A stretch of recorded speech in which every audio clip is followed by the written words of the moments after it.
పొద్దున్నే తడుముకోకుండా ఈజీగా గోధుమ రవ్వ ఉప్మా చేసేసుకోవచ్చు. బొంబాయి రవ్వ అని కూడా అంటారు. దీన్ని ముందుగా వేయించేసుకోవాలండి.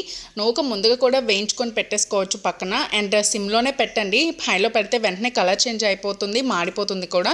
అండ్ ఇప్పుడైతే ఇంకో స్టీల్ కళాయిలో నూనె వేసుకొని పోపు దినుసులు వేసేసుకోవాలి. ఆవాలు, మినపప్పు, శనగపప్పు, పచ్చిశనగపప్పు, ఉల్లిపాయలు, పచ్చిమిర్చి వేసేసుకోవాలండి. కరివేపాకు కూడా.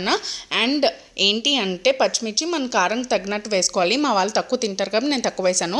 అండ్ టమాటోలు స్లైసెస్గా కట్ చేసుకుంటే ఈజీగా మగ్గిపోద్దని మమ్మీ చెప్పారు. సో అలా కట్ చేసేసుకుని తగినంత ఉప్పు వేసేసుకున్నాను. అవి మగ్గిపోయిన తర్వాత ఇలా గ్లాసుకి 2 గ్లాసులు నీళ్ళు పోసేసుకున్నాను. అండ్ ఈ స్టేజ్లోనే ఉప్పు వేసుకోవాలండి, తగినంత ఉప్పు. మేమైతే కొంచెం ఉప్పుగా చూసుకుంటాం వాటర్, అప్పుడు కరెక్ట్గా సరిపోతుంది ఉప్మా అయిన తర్వాత. అండ్ ఇలా వాటర్ బాగా బాయిల్ అయిన తర్వాత గోధుమ నూకని కొద్దిగా వేసుకుంటూ కలుపుకుంటూ ఉండాలి, లేకపోతే ఉండలు చుట్టేస్తాయి. అలా కలుపుకున్న తర్వాత ఇలా మూత పెట్టేసుకొని 1 నిమిషం పాటు ఉంచుకుంటే సరిపోద్ది. ఇది వెంటనే అయిపోద్ది అనమాట, ఎక్కువ శ్రమ కూడా పట్టక్కర్లేదు. సో ఇలా కలర్ఫుల్గా కూడా ఉంటుంది కాబట్టి ఈజీగా అందరూ తినేస్తారు. నచ్చిందా? మరి సబ్స్క్రైబ్ చేయండి.